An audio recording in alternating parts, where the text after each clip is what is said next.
All right, welcome to All Natural Edge Designs, Chainsaw Dave USA in the house.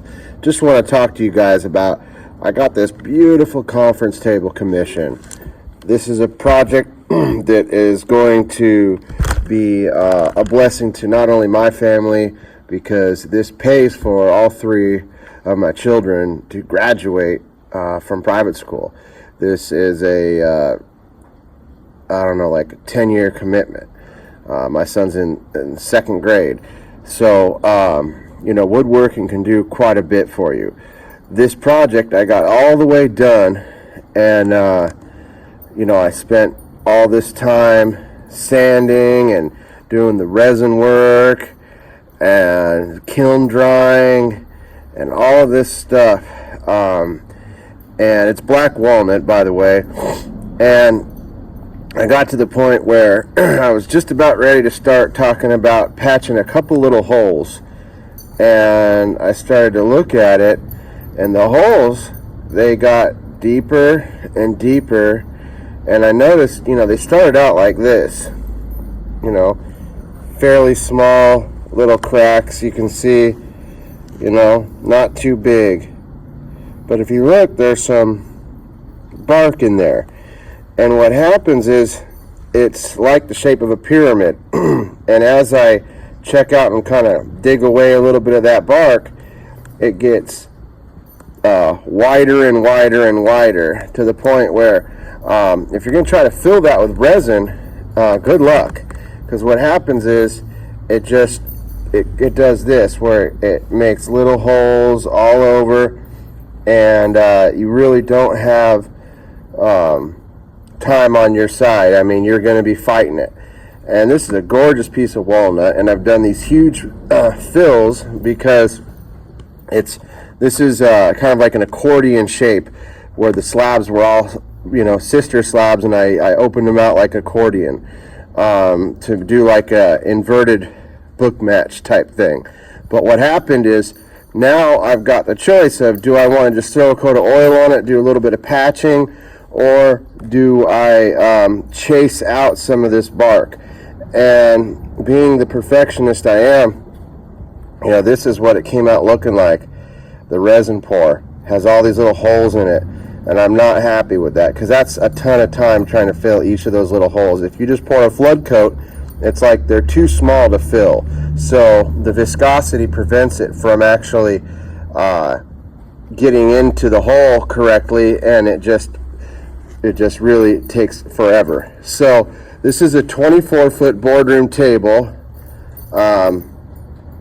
and my goal is to really turn in something that's quite amazing. And so what I've decided to do, these little lines, I can fill that with, I've got a putty epoxy that I use. I can fill some of the smaller ones with CA glue. You can fill some of these other holes like that with a two-part super glue, but these big liquid pour, deep fill epoxies, they really make it challenging to fill those. So what I'm going to do is take my chainsaw and cut through this, because that's really the only way to do this. So yeah, here we go. All right, so what you're seeing me do here is dig out all the bark and debris, these small little inclusions that I saw from the top really didn't seem very big, but as I started to poke and prod at them, even though I was all the way finished with all of my major resin work, they just got bigger and bigger. And I decided to do this correctly. I just had to get the chainsaw out and cut right through this table. I usually don't do this, but sometimes you just got to get a big tool for a big job, and since I am a chainsaw sculptor, I'm able to have quite a bit of control. My goal was to eliminate all of the decay, bug damage, and dry rot so that I could get a solid fill. It may seem crazy to use a chainsaw on a table like this, but the truth of the matter is, it's crazy not to. When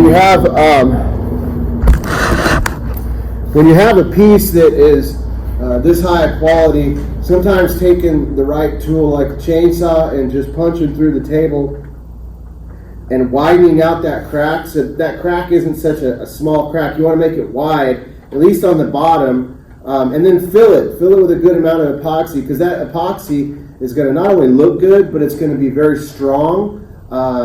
And you don't have to fill it all the way, because what I do is I tape the top, and then I flip the table, and I pour from below. So then that way you're able to really get a good solid fill, and it's finished on top. So you're really not having to do much but just sand it.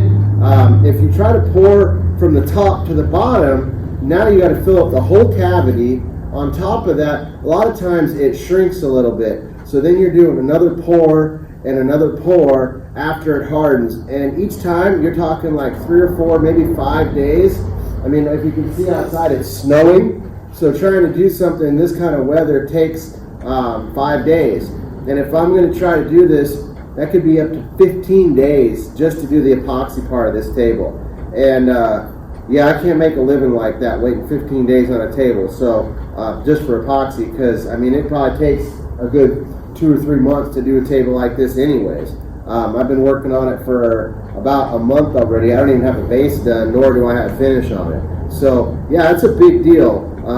A table like this typically will go from anywhere from like, I don't know, 75 to 100,000, depending on what type of wood it is. But yeah, this is something that it's not a slow process. I mean, you're building a custom piece of legacy furniture.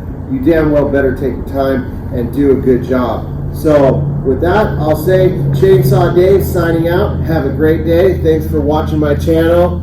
Peace. Nobody told you they love you. I love you.